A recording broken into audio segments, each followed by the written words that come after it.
हम 70,000 साल पहले कॉग्निटिव रिवॉल्यूशन नाम की एक चीज़ हुई।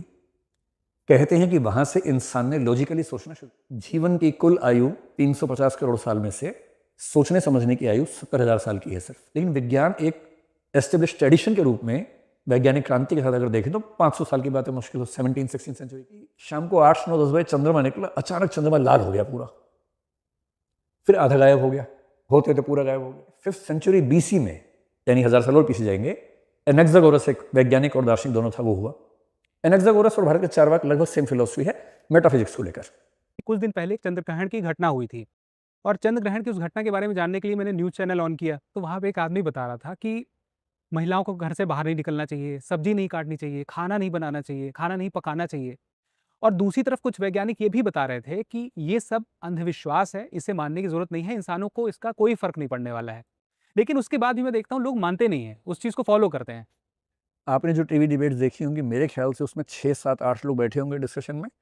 उन 8 में से वैज्ञानिक 1 या 2 ही होंगे, 5 ऐसे धार्मिक लोग बैठे होंगे, है ना? ये हमारे टीवी का मिजाज आजकल है। ये मैं अंदाजे से कह रहा हूँ, मैं तो टीवी नहीं के बराबर देखता हूँ, तो पर मुझे अनुमान है कि टीवी की दुनिया में क्या चलता है। आपका सवाल है कि लोग क्यों नहीं मानते और ये लोग ऐसा क्यों कहते हैं, ये बात पूछना चाह रहे हैं ना? थोड़ा सा पीछे चलिए कि ऐसा क्यों हुआ होगा, क्योंकि आप में से किसी ने एक सवाल में चमत्कार शब्द का इस्तेमाल किया था, वहां से थोड़ा बात शुरू करते हैं। हम 70,000 साल पहले कॉग्निटिव रिवॉल्यूशन नाम की एक चीज़ हुई।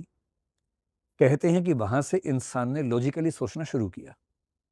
ध्यान से समझना है, इस ब्रह्मांड की आयु 1400 करोड़ साल है, पृथ्वी की आयु 450 करोड़ साल है, जीवन की उत्पत्ति को 350 करोड़ साल हो चुके हैं।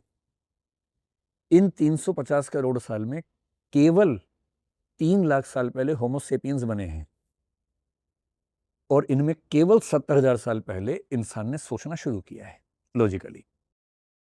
तो हमारे जीवन की कुल आयु 350 करोड़ साल में से सोचने समझने की आयु 70,000 साल की है सिर्फ। और कम से कम 3 लाख साल होमो सेपियंस वाले, लेकिन उसके पीछे की मेमोरीज भी तो आ ही रही होंगी जेनेटिक तरीके से हमारे पास।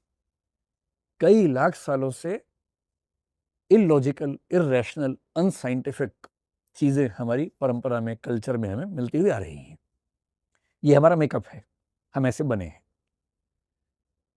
इन 70,000 साल में भी अगर आप थोड़ा ध्यान से देखें, पहली बार लोगों ने दार्शनिक वैज्ञानिक प्रश्न कब शुरू किए? हम अगर वेद को सबसे पहला मान लें, हम अगर कहें कि भाई जो हमारे वेद लिखे गए वैदिक पीरियड में, अर्ली वैदिक पीरियड में, ऋग्वैदिक पीरियड में, वो सबसे पुराना मान लेते हैं, तो भी हम कितना मान लेंगे? 5,000 साल पहले मान लेंगे। अगर पश्चिम में देखेंगे तो मेसोपोटामिया थोड़ा सा पहले दिख जाएगा, ग्रीक वगैरह आपको करीब 2,500 साल पहले के दिखेंगे। 600 BC, आज 2100 है तो 2,500 साल मान लीजिए। तो 5,000 साल पहले, सिर्फ 5,000 साल पहले दार्शनिक प्रश्न आने शुरू हुए। कुछ वैज्ञानिक भारत में भी हुए, कुछ वहां भी हुए, लेकिन विज्ञान एक एस्टेब्लिश ट्रेडिशन के रूप में वैज्ञानिक क्रांति के साथ अगर देखें तो 500 साल की बात है, मुश्किल हो 17-16 सेंचुरी की बात है। अब सोचिए कि इंसान की खास बात क्या है, उसके पास लॉजिक है। और हमारी पूरी कल्चर की डेवलपमेंट का जो सबसे बुनियादी लॉजिक है, वो पता है क्या है? कि हर कार्य के पीछे कारण होता है, causation. There is a cause behind every effect. ये मोस्ट बेसिक आर्गुमेंट है, प्रीमाइस है, जिस पे हमारी सारी की सारी दुनिया तरक्की चलती है कि कुछ हुआ है तो कारण तो होगा ही होगा, ऐसे तो हो नहीं सकता है। अब पीछे एक दो लाख साल का सोच के देखिए कि सब लोग जग रहे हैं, अचानक इतने में अचानक दिन के 12 बजे सूर्य गायब हो गया और बादल नहीं है, अंधेरा हो गया अचानक। और अंधेरा होने के 10 मिनट के बाद फिर से सूरज चमक गया और दिन के 12 बजे हुआ। ऐसा कभी नहीं होता है। आमतौर पर एक व्यक्ति के पूरे जीवन में शायद इतना बड़ा दृश्य एक आध बार ही दिखेगा उसको। सब परेशान है कि ये क्या हुआ अचानक। अब उनको व्याख्या चाहिए कि क्यों हुआ, पता कुछ है नहीं उनको। फिर एक दिन क्या देखा कि शाम को 8-9-10 बजे चंद्रमा निकला, अचानक चंद्रमा लाल हो गया पूरा, फिर आधा गायब हो गया, होते तो पूरा गायब हो गया, एकदम लाल रंग का हो गया। उनको व्याख्या चाहिए इस चीज की, व्याख्या है नहीं। एक दिन अचानक बरसात के बाद देखा इंद्रधनुष निकला हुआ है, ठंडे प्रदेश में एक पानी के झरने में गर्म गर्म पानी निकल रहा है, वहां से गर्म पानी का चश्मा है। उनको रीजन नहीं पता कि इसके पीछे जियोथर्मल एनर्जी काम कर रही है, उनको नहीं पता। इंद्रधनुष के पीछे क्या रीजनिंग है, प्रकाश के 7 रंग कैसे काम करते हैं, उनको नहीं पता है। उनको नहीं पता कि सूर्य ग्रहण का मतलब सिर्फ इतना है कि सूर्य जो है, मतलब पृथ्वी और चंद्रमा और सूर्य की जो गति है उसकी वजह से हमें थोड़ी देर के लिए सूर्य नहीं दिखता, क्योंकि चंद्रमा पृथ्वी और सूर्य के बीच में आ गया। चंद्र ग्रहण में पृथ्वी सूर्य और चंद्रमा के बीच में आ गई, उनको ये नहीं पता है। चंद्रमा लाल इसलिए हुआ क्योंकि पृथ्वी के वायुमंडल को चीर के वही प्रकाशीय किरणें पहुंच पाई जो लाल रंग की थी, क्योंकि उनका वेवलेंथ ज़्यादा था। जिनकी वेवलेंथ कम थी वो पहुंच नहीं पाई, इससे लाल दिखा। इसलिए रोज सुबह चंद्रमा आपको आसमान लाल दिखता है, रोज शाम को लाल दिखता है। क्यों? क्योंकि उस समय जो सूर्य उगता है इस गति से उसकी किरणें जाती है, ना कि ऊपर से आती है सीधी।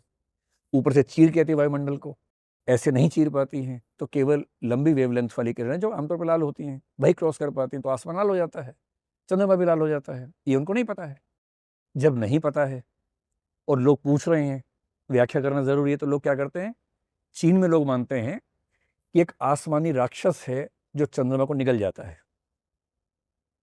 भारत में क्या मानते रहे, राहु ने डस लिया है। एक व्याख्या ये भी है कि हनुमान जी ने नाराज होकर सूर्य को निगल लिया था। ये व्याख्या भारत की नहीं है, हर धर्म में ऐसी व्याख्या है। मेसोपोटामिया में देखिए, रोम में देखिए, यूनान में देखिए, जहां जहां बहुदेववाद चल रहा था उन सब ने किसी एक देवता के नाम से व्याख्या कर रखी है कि इसने सूर्य को निगल लिया, इसे चंद्रमा को निगल लिया, क्योंकि साइंस नहीं है, नहीं पता है। आप आज टीवी चैनल की बात करें, भारत में 5वीं सदी में आर्यभट्ट हुए थे, आर्यभट्टीय उनकी पुस्तक है। आर्यभट्टीय में साफ साफ लिखा है कि सूर्य ग्रहण क्यों होता है, चंद्र ग्रहण क्यों होता है। हमारे समाज को कम से कम पिछले 1700 साल से 1600 साल से पता है कि चंद्र ग्रहण क्यों होता है। पश्चिम में 5th सेंचुरी BC में, यानी 1000 साल और पीछे जाएंगे, एनेक्सागोरस एक वैज्ञानिक और दार्शनिक दोनों था, वो हुआ। एनेक्सागोरस और भारत के चार्वाक लगभग सेम फिलोसफी है मेटाफिजिक्स को लेकर। एनेक्सागोरस ने साफ साफ लिखा हुआ है कि सूर्य ग्रहण क्यों होता है, चंद्र ग्रहण क्यों होता है, एकदम क्लियर है, कोई कंफ्यूजन ही नहीं है इसमें।